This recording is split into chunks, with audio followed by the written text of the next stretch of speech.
Welcome to Investors Hangout, brought to you by Aditya Birla Sun Life Mutual Fund and Value Research.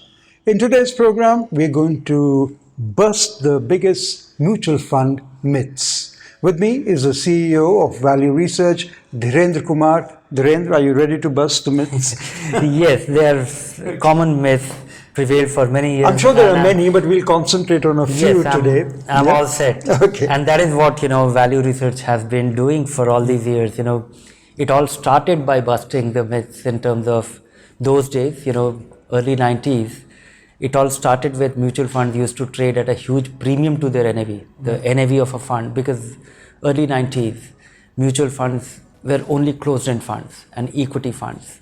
So the NAV will be 10 or 15 or 20 rupee, and they used to trade at 50 rupee, 100 rupee, 150 rupee. And that is what led to founding of Value Research, the curiosity. And then, of course, from there on, different myths have replaced, and they prevail, and they dominate investors' mind, and they misguide them. No, I'm deviating from the topic, but you need to see, if you ever happen to be here, the library of books that Dhirendra has, and those good old books that you showed me. Yes. Yeah, we have a very rich, it's a body of knowledge in terms of, and also a repository of history, because we have been at it for nearly 29 years now. And these 29 years, when every day you come to work and ask about what is going on in the markets, in the investments, in the mutual funds, what fund managers are doing. So, you keep noticing that. And because our work amounted to documenting it, commenting about it, so that itself has become a very good history. So since Dhiren mentioned about the genesis, so we went into the library bit. And now, because of that, because of the huge experience that Dhirendra has, the psychographics of a people become very important. More often than not, Dhirendra, we think that if it's a quality thing, then I'll pay a higher price, right? So that's the myth I want you to tell us about, that when it comes to new fund offers, lower NAV is being sought. Yes, this is one of the biggest myths, and it's very hard to demystify it because, in all walks of life, low price is good, cheap, better, or low quality also in many cases. But in case of mutual fund, it doesn't matter. It's just a function of time. New funds start at 10 rupee face value, that is the convention. But price is what you pay and value is what you get. So mutual funds, more of a marketing technique rather than anything else. It is not a marketing technique; it's a compulsion. If a fund starts, it will start. It generally by convention it starts at 10. Okay. And earlier it was easy to sell. That some people, some intermediary used to say that you are getting it cheap at 10, other funds have already gone up to 50, 100, today we have funds NAV which has gone up to 1,000. So it's very easy for anybody to understand that, okay, 1,000 must be very expensive because I'm getting something at 10. But it doesn't matter. If you invest a lakh of rupees in a fund which is 10 rupee and a lakh of rupees in a fund which is 1,000 rupee, it entirely depends that how much does the fund appreciate. If both the funds, because fund is nothing but a derivation of all that it owns, the underlying investment, if they go up by 25%, your 10 rupee will become 12 rupee 50 paisa, and your 1,000 rupee, if it owns the same investments, it will become 1,250 rupee, and your money will it will have exactly the same impact. So it doesn't matter what the level of NAV is. NAV doesn't matter in case of mutual fund. It is just a function of age. So myth one that Dhirendra has tackled is that NAV of a fund does not matter. Level of NAV, yes.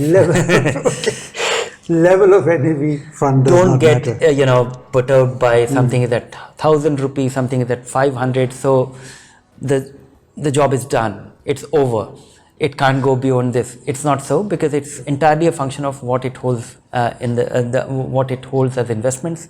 How will the underlying will do. Moving on, more often than not, again, Dhirendra, it is like, जब दूसरा fund 10% ज़्यादा दे रहा है, तो मैं वहीं जाऊँगा. So we chase the returns. Yes.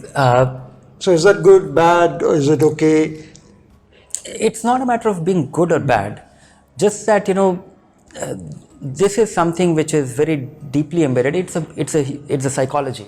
So let me phrase it properly for our viewers, that we believe in chasing returns, and we even switch funds proactively so that we benefit.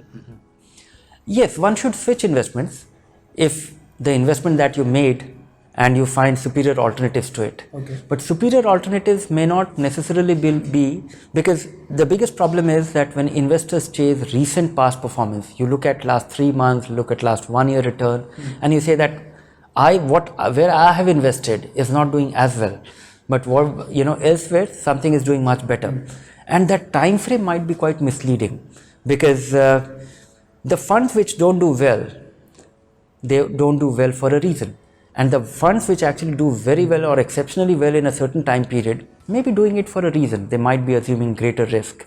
They might have a concentrated strategy, or they might be, a limited kind of fund, or a sector fund which is focused on something very narrow. So there will always be a moderation. So understanding the reason why a fund investment is doing well and chasing recent past performance is investors' favorite pastime. We get, it's very understandable that, something which has done very well, something goes up by 40% in last 3 months, 4 months, you say, let me ride it also. Maybe, and normally it is to your great disadvantage, because something which has done exceptionally well in a brief period of time, mostly, not always, there could be an exception to it.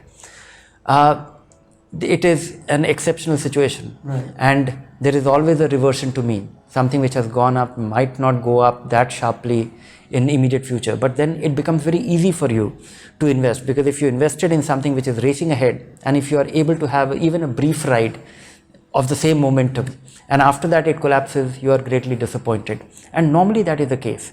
So chasing past performance, your starting point should not be a narrow set of numbers, looking at, coming to value research online, looking at a category return, sorting them by last 1 year return, looking at the best performing fund and investing in it because it has given 25% return, and you expect that. So should not an investor be aligning their risk appetite Oh, absolutely. That's the only way with to the investment horizon?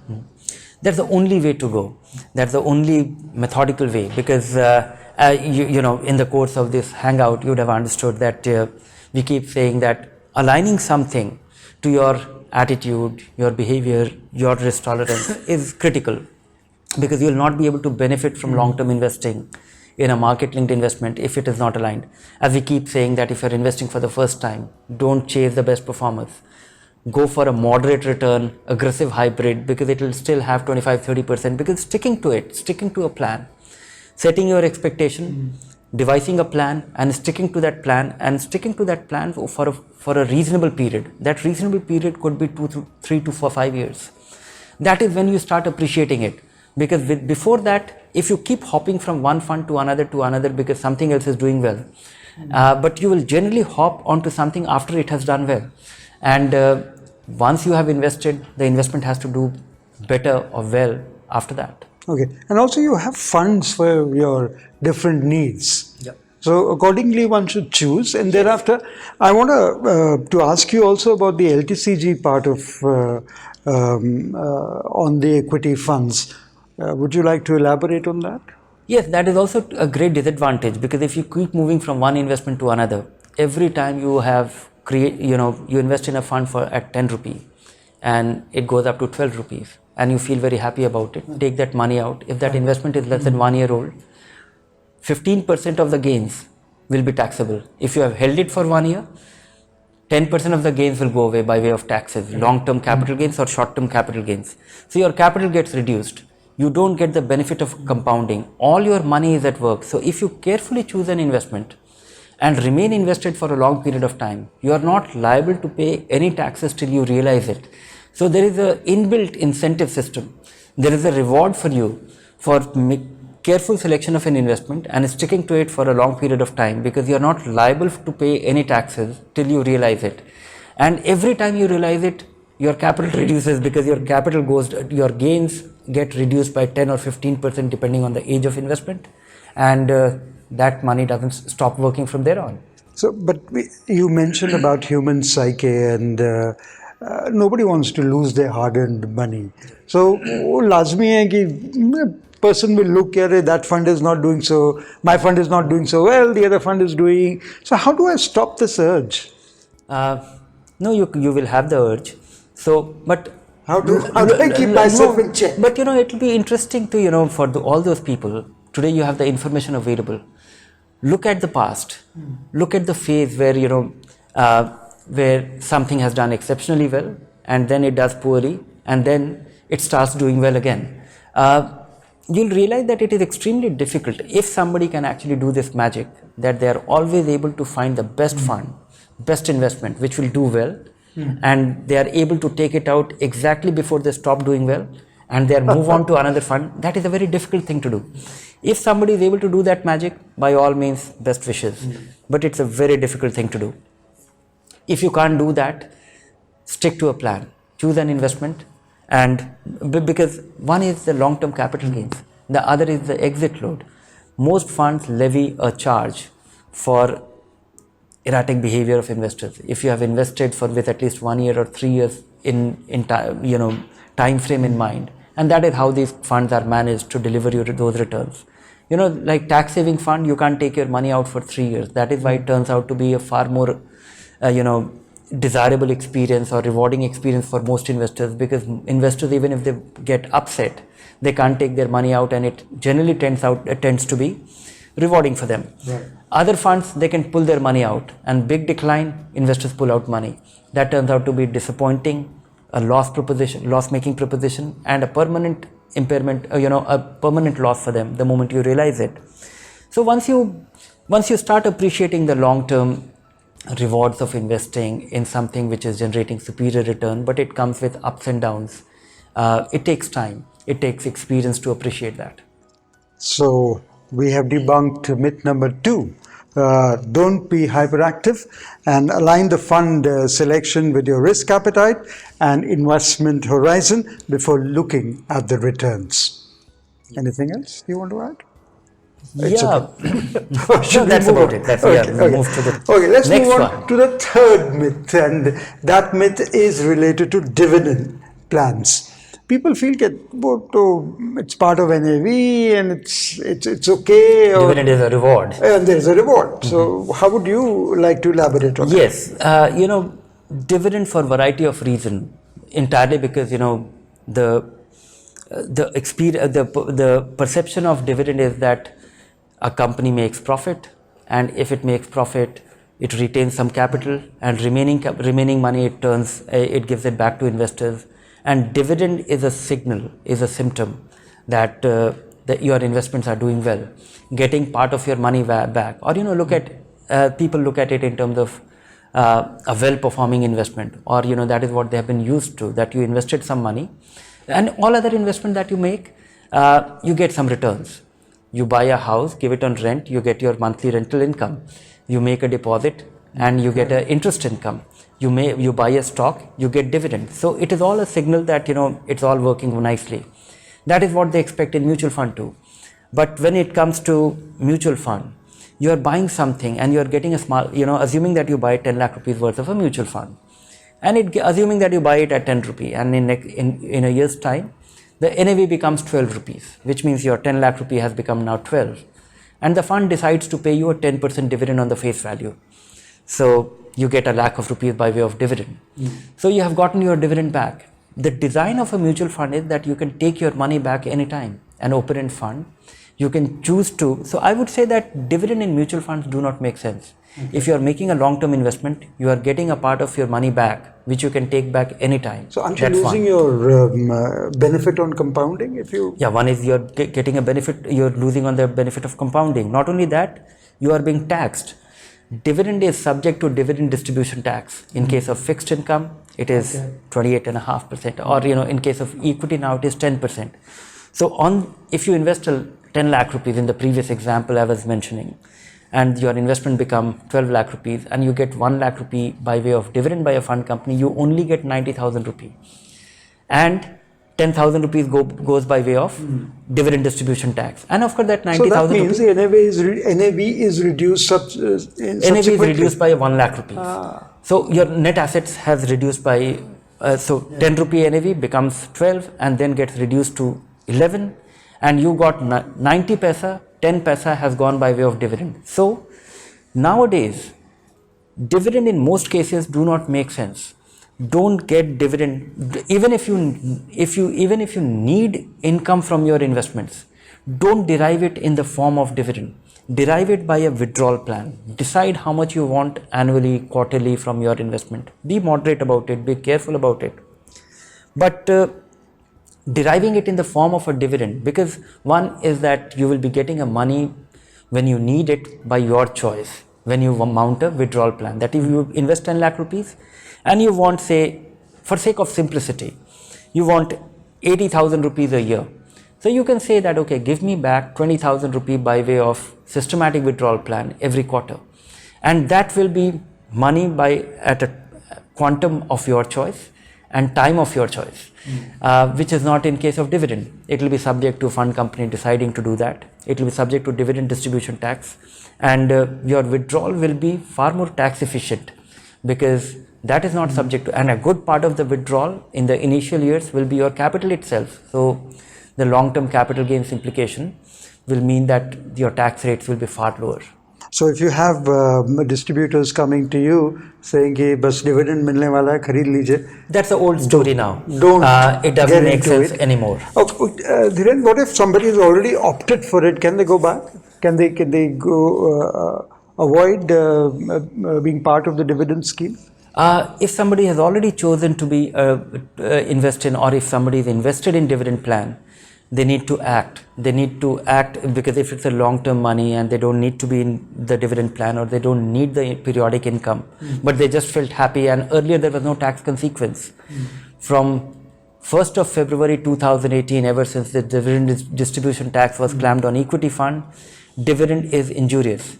So you need to redeem your money or switch your money from a dividend plan to the growth plan, where all the money will accumulate and you can choose to derive the gains or returns or at the time and quantum of your choosing. So myth number 3, that it is not an additional Dividends income. don't make sense anymore. It's not an additional income.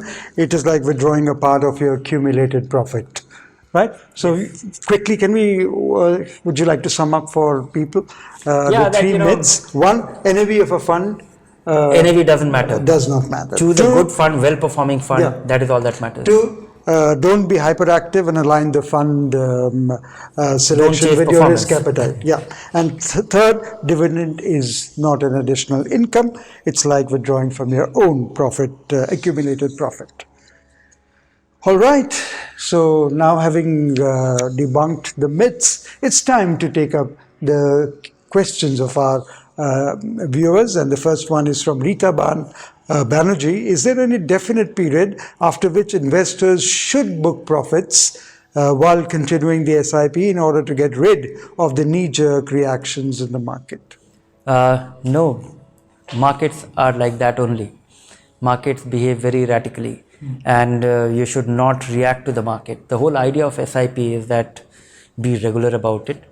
The only reason when you should actually have a withdrawal plan, or you should take your money out depending on your needs. So if you are accumulating your money for a goal and you are very methodical about it, doing your 10,000 rupee SIP, accumulating money for your child's education when he will get into the college, be regular about these investments too.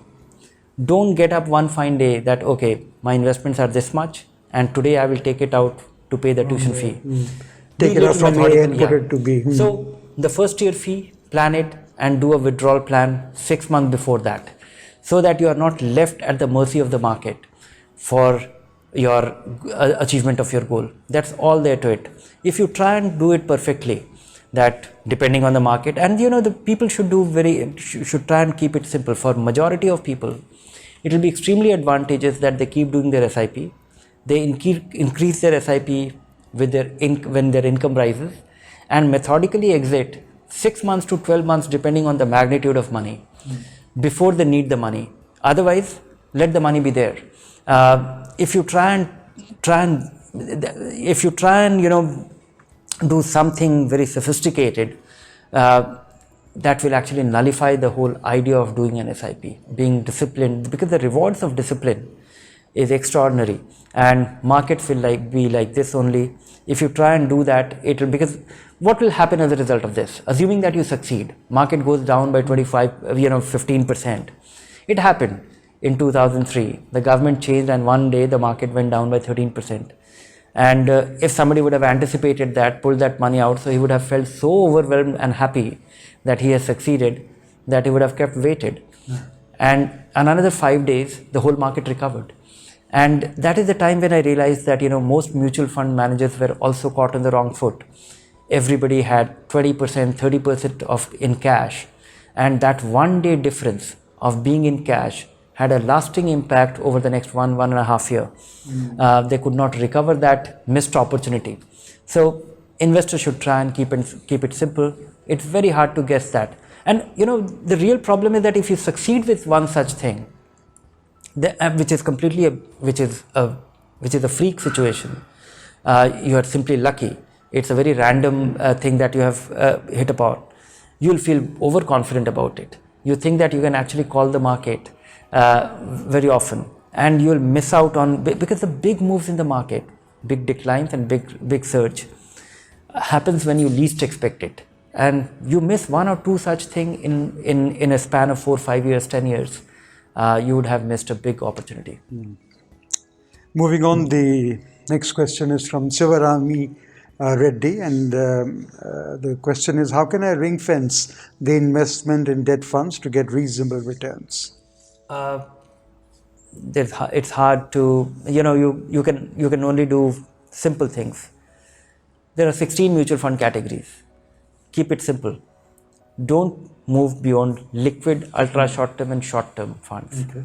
Don't try to chase, in fact, it's very important that you don't chase past performance in fixed income fund, because you'll be risking your capital for little extra return, which is not worthwhile. So keep it simple. Liquid, ultra short term and short term open-end funds only. That should be your investable universe. Let there be all other kind of categories. Don't chase great returns in fixed income fund. That itself is a great insurance against nasty surprises. Tushar writes in that I'm in the 30% tax bracket. Would it be wise to invest in NPS for my retirement and to save taxes? I'm currently contributing 10% of my basic salary through my employer. Yes, 10% through your employer is a great thing, because it is a deductible, it's not your income. And NPS is improving by the day recently. NPS contribution has been made completely tax exempt at the termination.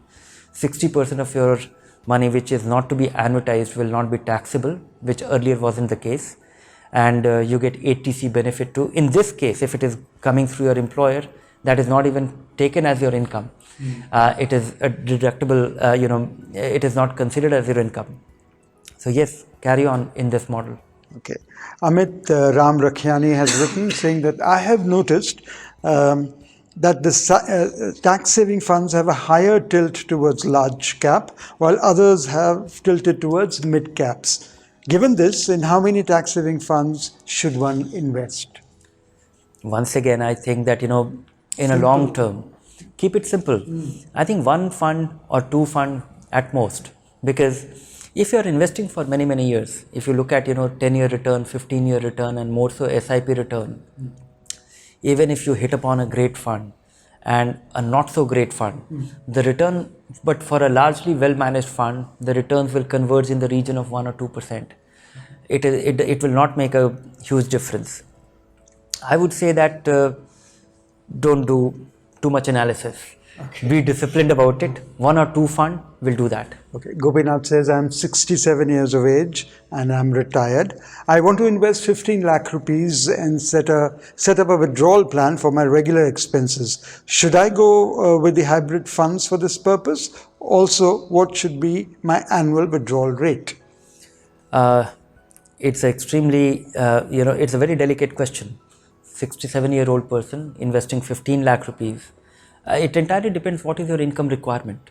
And there are different asset classes from which you can be little more confident of deriving returns. But the whole idea that you invest in a market linked investment also to protect the worth of your capital. So I would say that if you get very conservative, say a equity income fund, then your withdrawal rate in initial years should be 6%. But the advantage of the 6% is that 6% will keep growing. Next year 6% will be on a larger asset base, because I expect 10-11% or 8-9% return or 10% return. And so next year 6% will be, because, and you will not be taking all your capital. And so it entirely depends on your need. If you are going to be entirely dependent on the return from this 15 lakh, then you have to take a conservative stand.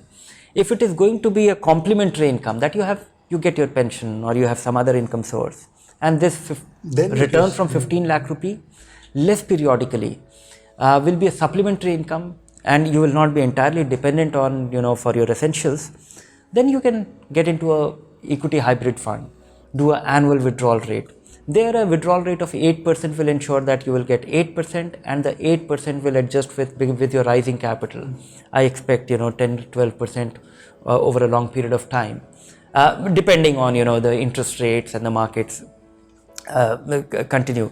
So that can be so depends. You need some careful advice here. Yes, and this 15 lakhs, he has to keep it invested for 2-3 years It has to be invested for perpetuity.